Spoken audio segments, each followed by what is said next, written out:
Lorsque Dieu donna à l'humanité son Fils et son Esprit, il donna ce qui lui était nécessaire pour vivre sur le plan le plus élevé, car il lui avait donné tout ce qu'il possédait. Dieu a pourvu à tout, mais c'est à vous de savoir si vous voulez être rempli de l'Esprit ou non. La volonté de l'homme est une ligne frontière que Dieu s'est réservé de ne pas franchir. Dieu a préparé un festin pour vous, mais il ne vous oblige pas à le manger. Il a ouvert la porte qui vous conduit à une vie plus abondante, mais il ne vous oblige pas à la franchir. Il a déposé à sa banque une fortune qui vous rend millionnaire. Il ne peut pas tirer de chèque à votre place. Dieu a fait sa part. Vous devez faire la vôtre désormais. Il dépend uniquement de vous de posséder ou non la puissance de l'esprit. Dieu n'est entravé que par le peu de place que vous lui accordez. Nous considérerons un instant la part que vous avez à remplir pour devenir spirituel. La vie spirituelle dépend du principe qui la contrôle. Le Saint-Esprit conduit le chrétien à se libérer de la suprématie du moi et à accepter la souveraineté de Christ. Ne savez-vous pas qu'en vous livrant à quelqu'un comme esclave pour lui obéir, vous êtes esclave de celui à qui vous obéissez, soit du péché qui conduit à la mort, soit de l'obéissance qui conduit à la justice. Romains 6,16. Livrer sa vie sans condition à Christ est le premier pas dans la marche selon l'Esprit. Il y a une raison fondamentale à la vie livrée. Lorsqu'on l'a découverte, elle nous apparaît comme convaincante et impérieuse. Espérons que cela pourra être utile à quelqu'un de vous. Permettez-moi de vous dire comment je l'ai découverte moi-même. J'étais très jeune lorsque j'ai pris Christ comme mon sauveur. Je ressentis une joie profonde, réelle, parce que mes péchés étaient pardonnés. Dès lors, je souhaitais que les membres de ma famille se convertissent. Aussi, je priais beaucoup, mais sans résultat. J'en fus très troublé.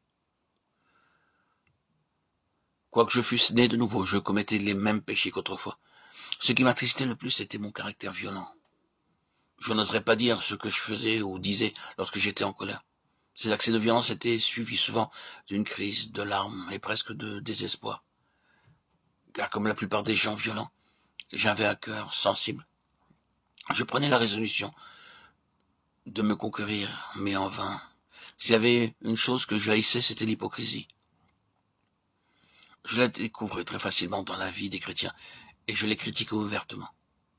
Mais un jour, la lumière de Dieu inonda mon âme, et me dévoila mon hypocrisie à moi. Je me méprisais moi-même en constatant de quelle façon misérable je représentais Christ autour de moi, car mon amour pour lui était sincère.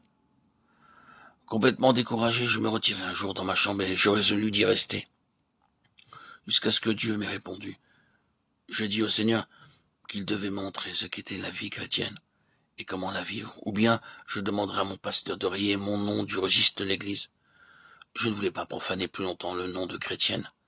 Dieu vit que j'étais sincère, il va toujours au-devant des âmes droites. Par le moyen de 2 versets de sa parole, il répondit à mes questions et libéra mon âme. Puis ces 2 versets apportaient à une âme ce qu'ils m'apportèrent ce jour-là. Ne savez-vous pas que votre corps est le temple du Saint-Esprit qui est en vous, que vous avez reçu de Dieu et que vous ne vous appartenez point à vous-même, car vous avez été racheté à grand prix. Glorifiez donc Dieu dans votre corps et dans votre esprit, qui appartiennent à Dieu. 1 Corinthiens 6, 20. Par 3 affirmations contenues dans ces versets, Dieu me révéla la raison d'une vie livrée. Premièrement, ne savez-vous pas que votre corps est le temple du Saint-Esprit qui habite en vous? Non, je ne savais pas qu'il y eût encore aucun rapport entre mon être physique et mon être spirituel. Mais je ne savais pas que le Saint-Esprit habita dans mon corps.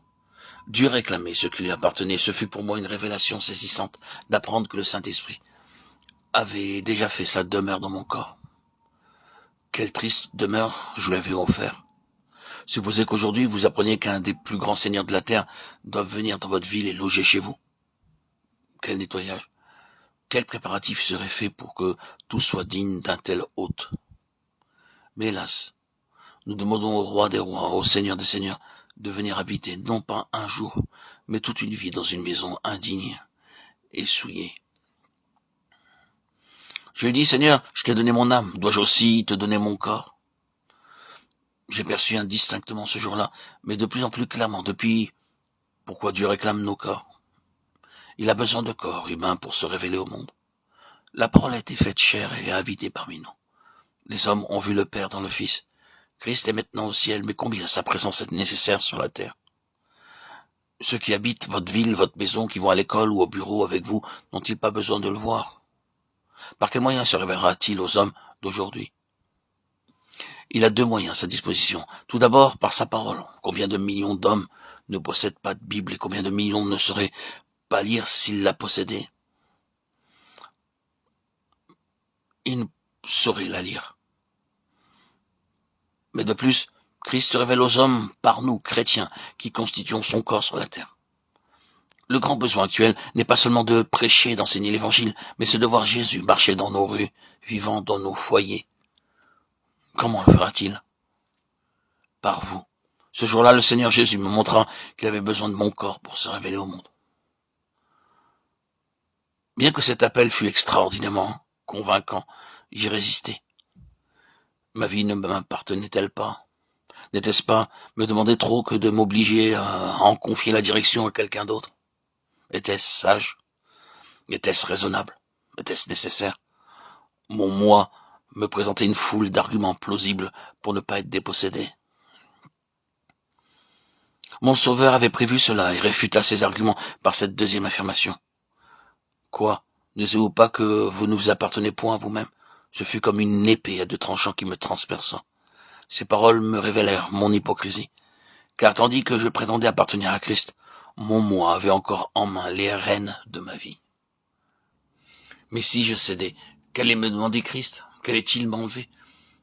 J'aurais été assez contente de lui confier tout ce que je ne pouvais ni transformer ni gouverner, et j'aurais gardé le reste pour moi, pour conquérir ma volonté. Il dut briser mon cœur, et cette troisième affirmation m'atteignit. Quoi? Ne savez-vous pas que vous avez été acheté à grand prix? Acheté? Comment? Je ne m'appartiens pas parce que j'ai été acheté. J'avais pensé qu'en cédant, j'allais accorder à Dieu le privilège de diriger ma vie. Dieu me révéla ce jour-là que j'appartenais déjà à Christ, parce qu'il m'avait déjà acheté. Christ avait des droits légitimes sur ma vie qu'il pouvait diriger et contrôler à son gré. Je dus admettre ce droit, mais je ne voulais pas encore céder. De quelle patience il usa envers moi. Il ouvrit mes yeux et tendrement me fit voir Christ crucifié, racheté à grand prix. Et quel prix? Le sang précieux de Christ, voilà le prix qui fut payé pour moi. La vie sainte pure, sans tache, du Fils de Dieu, livrée en échange de ma vie coupable, égoïste. Ce jour-là, je vis les seigneurs mourant pour un pécheur. Vie pour vie. Jusque-là, j'avais dit, faut-il que je me donne à toi? Ce jour-là, je m'écriai, Seigneur, puis je me donnai à toi. Je livrai à Christ tout ce que j'étais, tout ce que je possédais, pour le temps et pour l'éternité. Ici est le témoignage de Ruth Paxson.